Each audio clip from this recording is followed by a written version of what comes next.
Godina Shawaa Kaabaa keessatti waboo fi mootummaa lola guddaa gaggeessaa jiru. Humnoonni lamaan waraana bilisummaa Oromoo waboo fi raayyaan ittisa biyyaa wal dura dhaabbannas jabeessanii jiru. Waraanni bilisummaa Oromoo zoonii giddu galeessaa Birgeediin Taaddee Birruudha. Godina Shawaa Kaabaa keessatti lola meeshaalee gurguddoodhaan gaggeeffamaa ture irratti ammoo waraana mootummaadha. Konkolaataa hedduu barbadeessuun himame.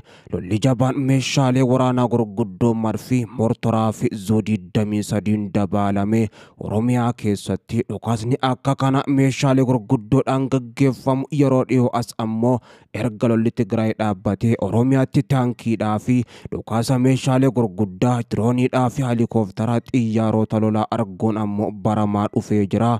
Waboon haleellaan qilleensarraa xiyyaara lolaa jeetti helikooftara fi dirooniidha duubatti na hin deebisu kan jedhe dhiheenya kana lola lixaa fi kibbatti gaggeessaa tures gara jiddu galeessaatti fiduudhaan handhuura biyyattii naannoo magaalaa guddoo Finfinnee jala gahee jiraachuu kan hime. Amma lolli achitti eegales ammaatee jira. Magaalonni gurguddoon akka Adaamaadhaa fi Finfinnee ammoo dhukaasa waraana bilisummaa Oromoo waboodhaa fi humnoota mootummaa raayyaa ittisa biyyatti gidduutti deemaa jiru gurraa fi ammoo qalbiidhaan caqasaatumaa jiru. Waraanni bilisummaa Oromoo waboon zoonii giddu galeessaa Birgeediin Taaddee Birruudha. Shawaa Kaabaa aanaa Daarraa keessatti lola meeshaa gurguddoodhaan gaggeeffamaa ture irratti ammoo waraana mootummaadhaa konkolaataa 9 barbadeessuun himame. Waboon Shawaa Kaabaa aanaa Daarraa gandoota hedduudhaa fi aanota biroo kan akka ammoo Dagam Alaltuufaa keessattis lola guddaa waraana mootummaa hedduu meeshaalee gurguddoodhaan gaggeeffamaa ture irratti ammoo lola gaggeesseen haleellaa jabduu fudhatee jiraachuu kan hime. Waraanni bilisummaa Oromoo zoonii giddu galeessaa lola taasise kanaanis loltoota 450 ol konkolaataa Oraal 9 waliin guutumatti hojiin alas godhee jira.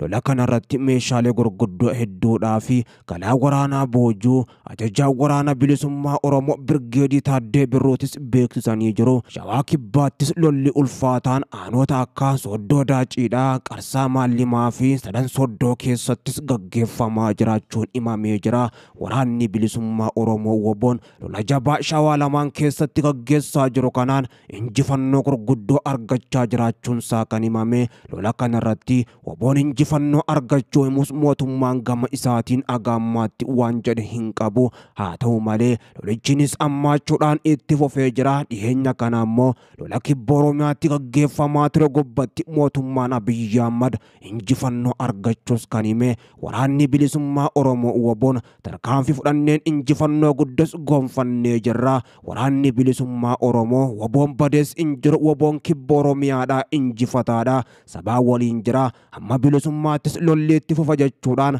injifannoo Fiild Maarshaal Biraanuu Juulaa Galalchaadhaa himatan ammoo kan sobsiisan.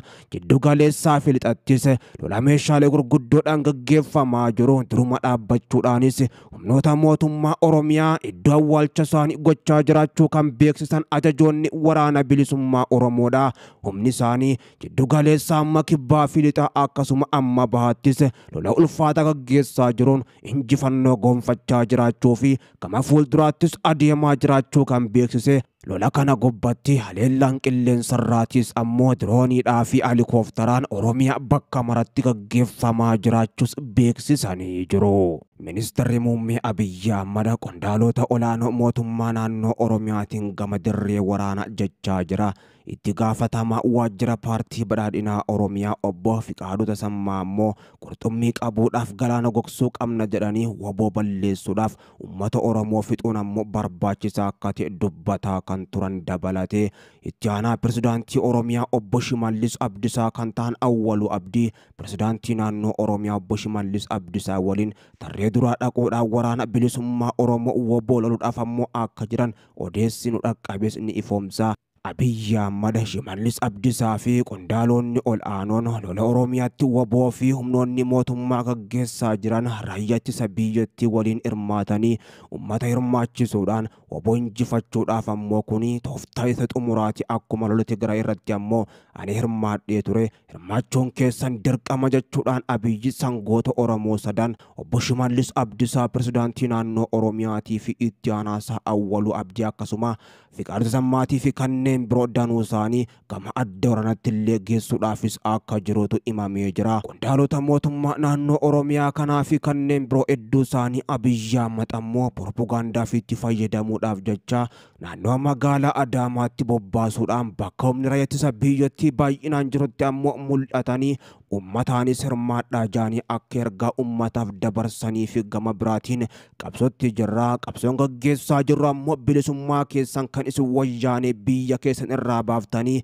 4 kiiloo ittiin seentan kan ijoollee abbaa gadaa Abiyyi Ahmad faan ammoo gaggeessaa jiran tiksuudhaaf jedhanii akka isaan dubbatanii fi gama biraatiin ammoo waraanni bilisummaa Oromoo waboon isaan gubbatti gaggeessaa jiru lola hamaa akka ta'ee fi kan bilisummaa Oromoodhaa duubatti deebisuudhaaf godhamaa jiru akka ta'e bilisummaa sabni Oromoo argate 4 kiiloo ittiin galee jiru 4 kiiloo keessaa baasuudhaaf godhamaa kan jiru jechuudhaan ammoo Shimallis Abdiisaatii fi fakkaattoonni akkasaa ammoo miidiyaa irratti akka dubbataniif ammoo duuba Abiyyi Ahmadiin dhiibamaa jiraachuun isaanii himamee jira. Qondaalonni kunneen ammoo achumattu argamu akka hin barbaanne naannoo magaalaa Adaamaa bakka raayyaan ittisa biyyattii baay'inaan buufatee jiru kanatti mul'achuudhaaf illee ammoo sodaa guddaa akka qabanis himamee jira. Haa ta'u malee waraana bilisummaa Oromoo waboo balleessuudhaaf hamma ilmaan Oromoodhaa ganda keessaa dirqiidhaan qabanii kan badii hin qabne maqaa badiitiin ammoo waraanatti galchanii fi akkasuma gama biraatiin ammoo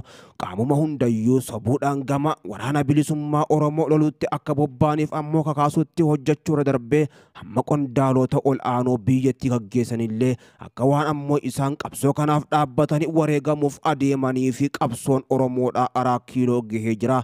Duubatti akka hin deebineef humna 4 kiiloo keessaa ammoo nu baasuu barbaadu kan walumaanuu dura dhaabbannee bilisummaa saba Oromoo haa tiksinu jechuudhaan Shimallisii fi fakkaattoonni kasaafaan ammoo dirqamanii gama dirree waraanatti illee geeffamaa jiraachuunis saaxilamee jira.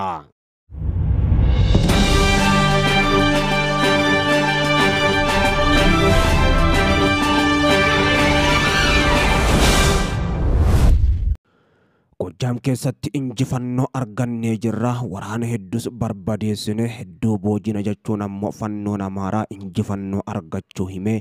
Humni Abiyyi Ahmad fannoon eegduu biyya Itoophiyaati jechuudhaan dhaadheessaa turan erga walitti garagalanii ammoo finxaaleeyyii fannoo jechuudhaan maqaa kanatti kan jijjiiraniif naannoo Amaaraa keessatti wal waraanus itti fufanii jiru. Humni fannoo finxaaleeyyii Amaaraa jedhamu kun yaaddoo nageenya biyyatti akka hin taane godhamee jira. Baqachuudhaan magaalota keessaa bahee bosanas galee jira. Uummatarraas adda bahee jira jechuudhaan olaantummaa argachuuf Fiild Maarshaal Jeneraal Birhaanuu Joolaa himanii osoo hin turin ammoo Minjaar Shankoor keessattis injifannoo argachuu beeksise. Humni fannoo finxaaleeyyii Amaaraa kun fannoon abbaa isaanii Abiyyi Ahmad sodaachisuudhaaf propagaandaa uumanii lafa Finfinneetti dhiyaatu qabannee jirra jedhan malee agaammaatti wanni isaan qabatan tokkolleen hin jiru kan jahan keessa beektoonni lafoota fannoon Amaaraa qabannee jirra jechuudhaan ammoo darraf jechaa jirtu keessaa tokko Minjaar Shankoor oggaa taatu. Lafti kun ammoo Adaamatti dhiyeenya waan qabduuf asiin Oromiyaa galanii miidhaa qaqqabsiisuu malu ummanni Oromootis if dagachuu hin qabu jechuudhaan ergaan jajjabduun darbaa jirti. Gama biraatiin ammoo Abiyyis Dabra Maarqos keessatti fannoo akka gaariitti likkii galchaa jiraachuun himamee jira. Humni finxaaleeyyii fannoo Amaaraa Dabra Maarqos keessatti yeroo raayyaan ittisa biyyattiidhaa marsu uffata dubartootaa uffachuudhaan